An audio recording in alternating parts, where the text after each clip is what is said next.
Assalamualaikum warahmatullahi wabarakatuh. Kembali lagi bersama channel Obor Malam. Kali ini saya akan membagikan sebuah kisah dari salah satu narasumber.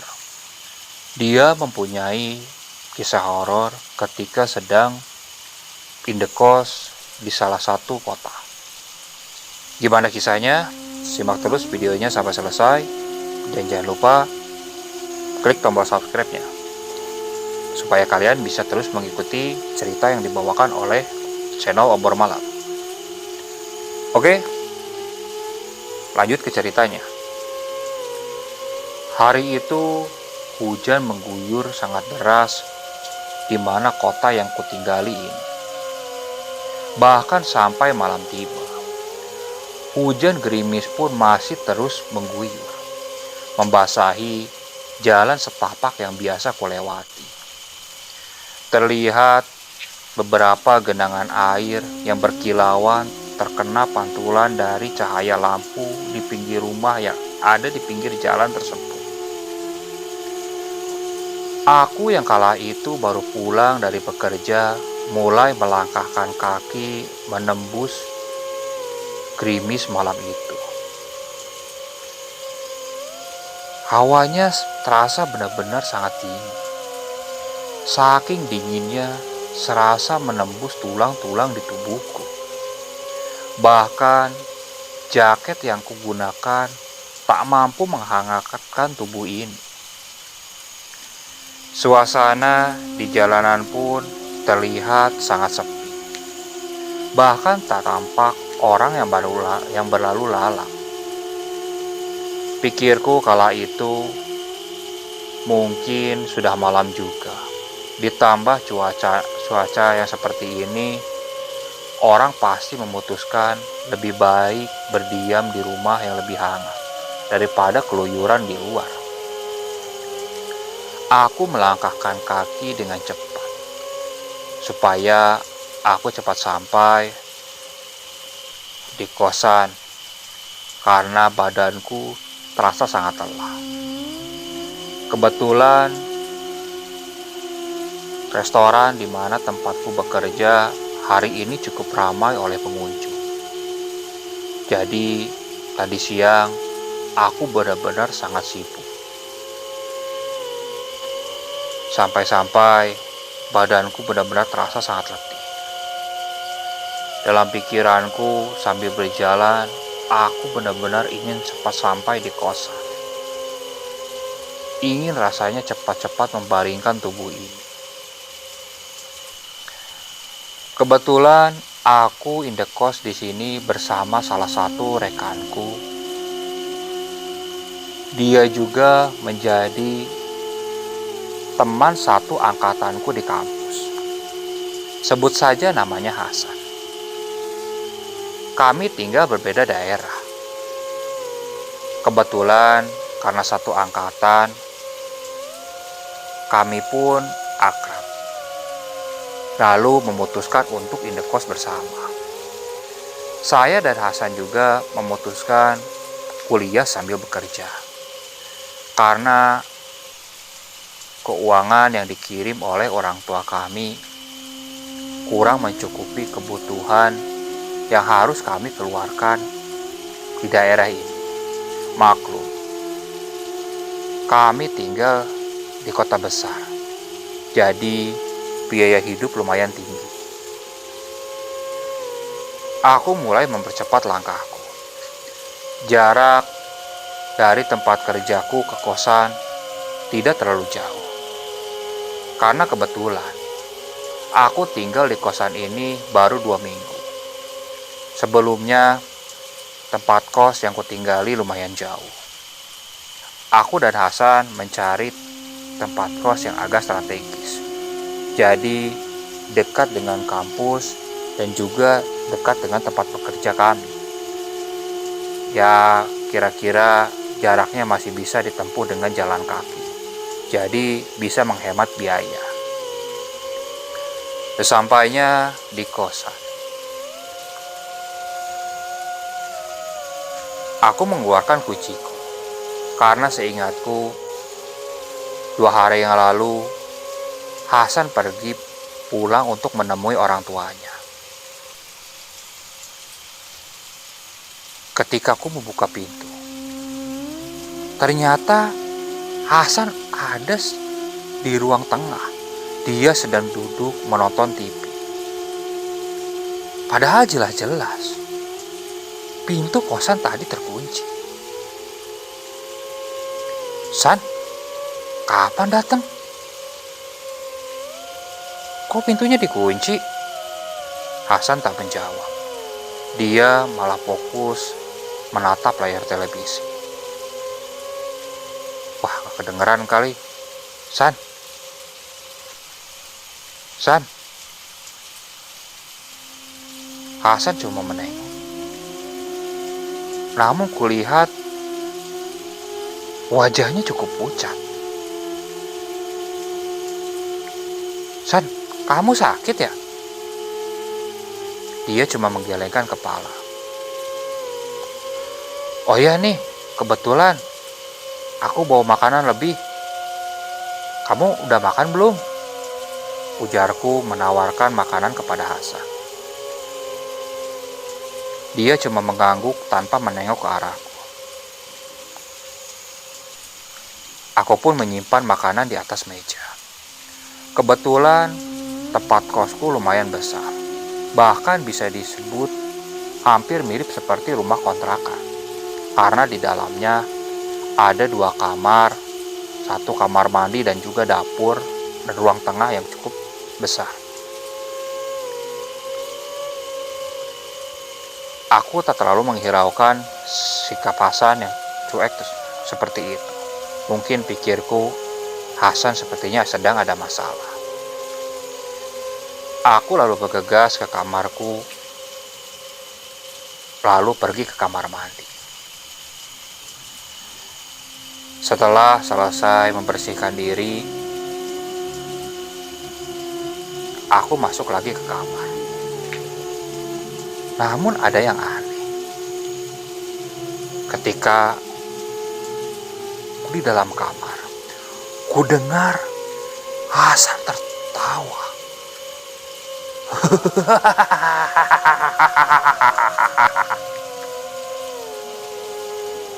Aku mencoba memfokuskan.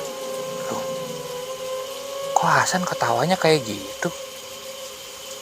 Aku merasa semakin aneh.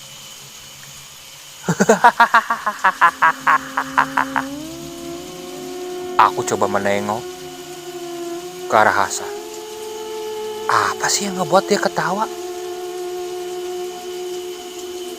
Padahal acaranya gak ada yang lucu. Apa dia lagi SMS-an sama pacarnya ya? Pikirku kala itu. Aku tak terlalu menghiraukannya. "San, aku mau pinjam sisir ya, sisirku hilang," ucapku kepada Hasan, lalu lekas menuju kamarnya. Belum sempat aku membuka pintu kamar Hasan, tiba-tiba terdengar bunyi SMS masuk dari ponselku yang ada di kamar. Aku lalu mengambil dulu ponsel itu. Sambil berjalan kembali ke kamar Hasan. Ketika aku membuka pintu, sebelum aku membuka pesan tersebut, aku sangat kaget. Ternyata ketika aku membuka pintu, tampaklah sosok Hasan yang sedang tertidur di ranjangnya. Padahal jelas-jelas aku melihat Hasan sedang menonton TV di ruang tengah. Aku mulai gemetar kala itu. Aku mulai mundur beberapa langkah. Tiba-tiba ponselku kembali berbunyi, menandakan ada sebuah pesan masuk. Namun alangkah kagetnya aku ketika ku buka, Ternyata pesan itu dari Hasan. Loh, ini anak kok depan-depanan ngirim pesan? Pikirku kala itu. Aku lalu membuka isi pesan tersebut. Begitu kubaca, badanku langsung terasa sangat lemas. Bagaimana tidak? Isi pesan tersebut beritahu, "Bro, maaf, kayaknya aku gak bisa pulang malam ini. Subuh kayaknya aku baru bisa berangkat ke sana. Aku kehabisan tiket kereta buat ke sana." Ucapnya di dalam pesan kepadaku. Terus, yang ada di depanku siapa?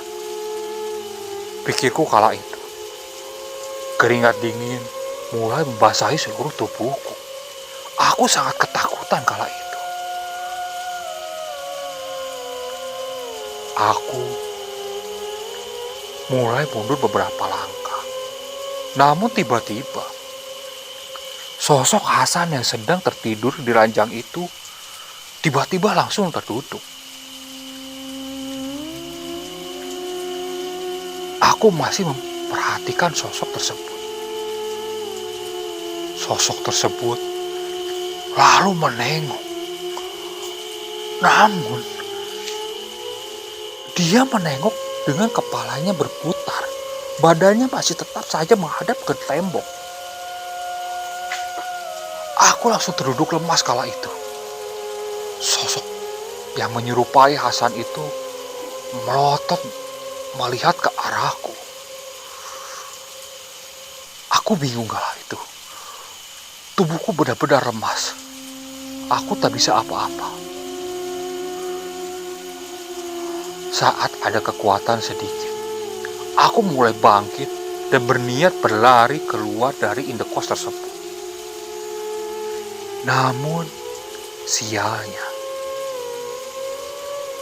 lampu tiba-tiba padam. Aku tersandung menabrak lemari yang ada di ruang tengah. Ketika ku bergegas berlari kembali, tiba-tiba kakiku seperti dipegang oleh sesuatu. Apa ini? Aku sangat ketakutan kala itu. Aku tak berani membuka mataku. Karena aku yakin, itu pasti dari sosok yang menyerupai Hasan. Aku coba menggerak-gerakan kakiku. Namun cengkeraman tangannya sangatlah kuat. Tiba-tiba, sosok itu berbicara. "Mana makanannya? Mana makanannya? Mana makanannya?" Jantungku serasa mau copot mendengar suara tersebut. Tiba-tiba lampu kembali menyala. Namun aku masih menutup mataku. Lepas, ampun, lepasin saya. Mana? Aku lapar. Mana makanannya?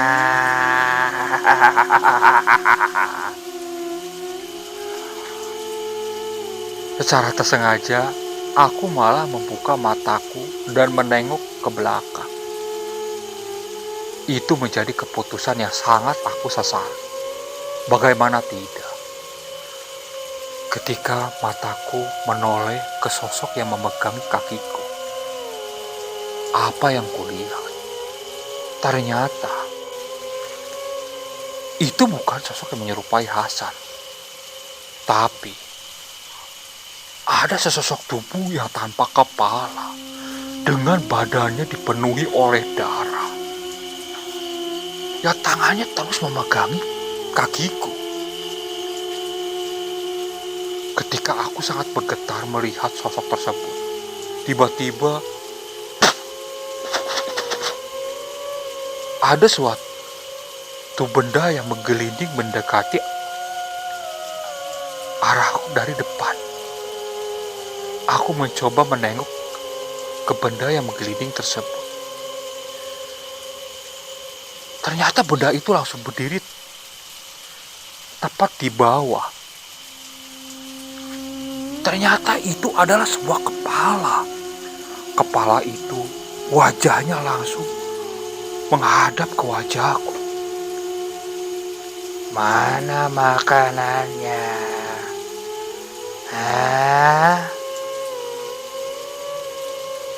Aku ingin berteriak kala itu. Namun suaraku seakan tertahan di tenggorokan. Kakiku sudah tak kuat lagi buat berdiri. Aku langsung terduduk lemas. Namun masih ada kesadaran yang menghinggap di tubuhku.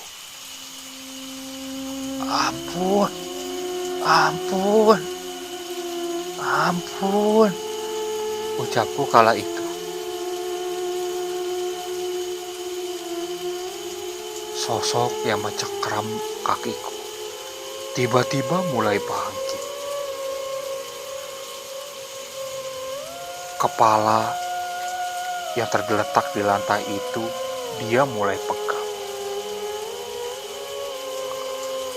Dan sosok kepalanya itu benar-benar dihadapkan ke depan mukaku. Mana makanannya? Setelah itu, aku benar-benar sangat ketakutan dan langsung tak sadarkan diri.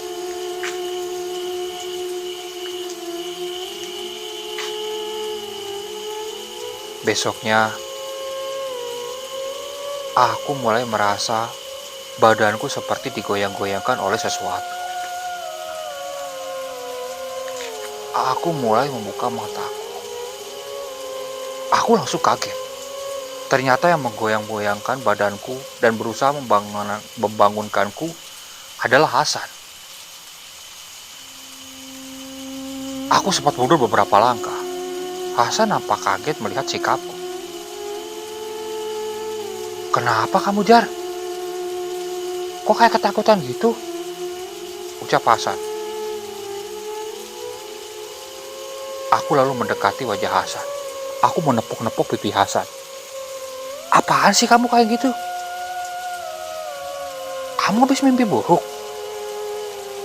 Ucap Hasan kepadaku. Kamu Hasan yang asli kan? Ucapku kepada Hasan.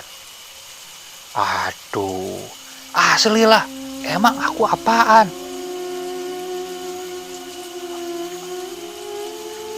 Aku lalu menengok ke kamar Hasan. Ternyata sudah tak ada apa-apa di sana.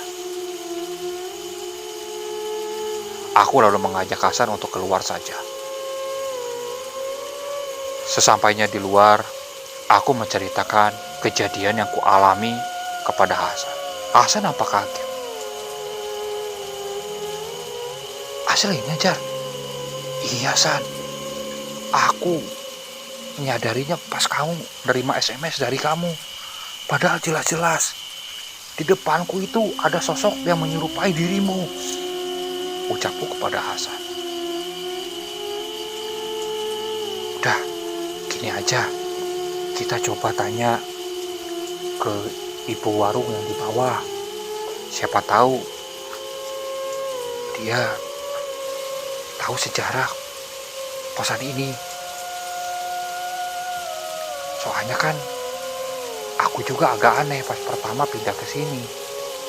Ini kosan, tapi bentuknya kayak rumah, gede, harganya tapi murah. Itu yang aku agak aneh. Ya udah yuk, sekalian kita ngopi di bawah, ajakku kepada Hasan. Lalu kami bergegas menuju warung yang ada dekat kosan tersebut.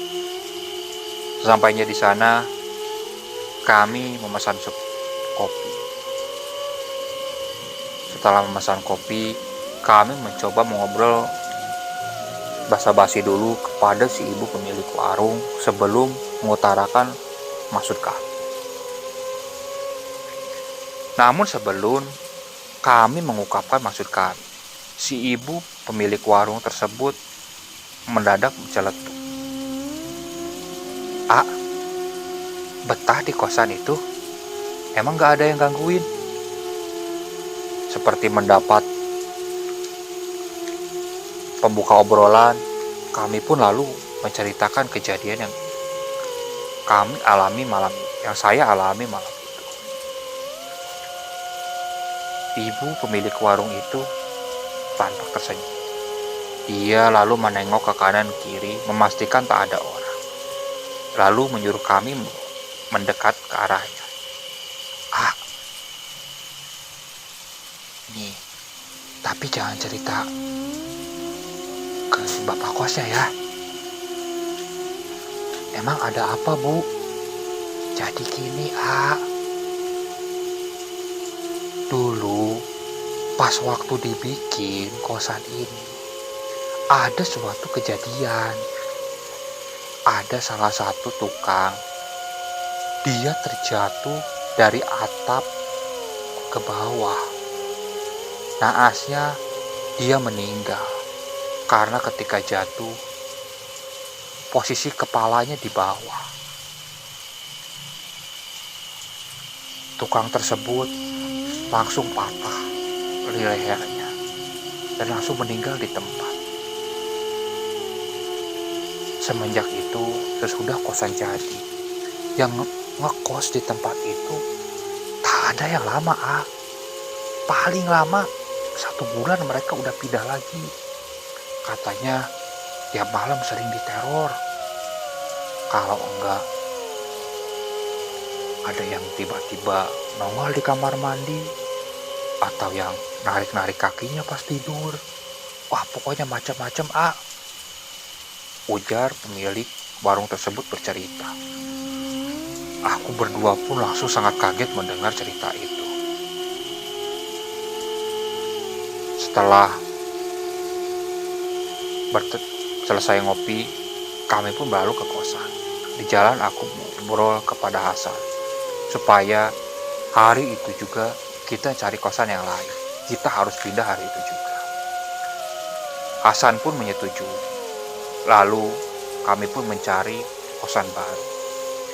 Oke, sekian untuk cerita kali ini. Saya mohon maaf apabila banyak kekurangan dalam pembawaan cerita. Kritik dan sarannya sangat kami tunggu. Silakan kalian bisa cantumkan di kolom komentar. Dan jangan lupa klik tombol subscribe-nya. Oke? Assalamualaikum warahmatullahi wabarakatuh.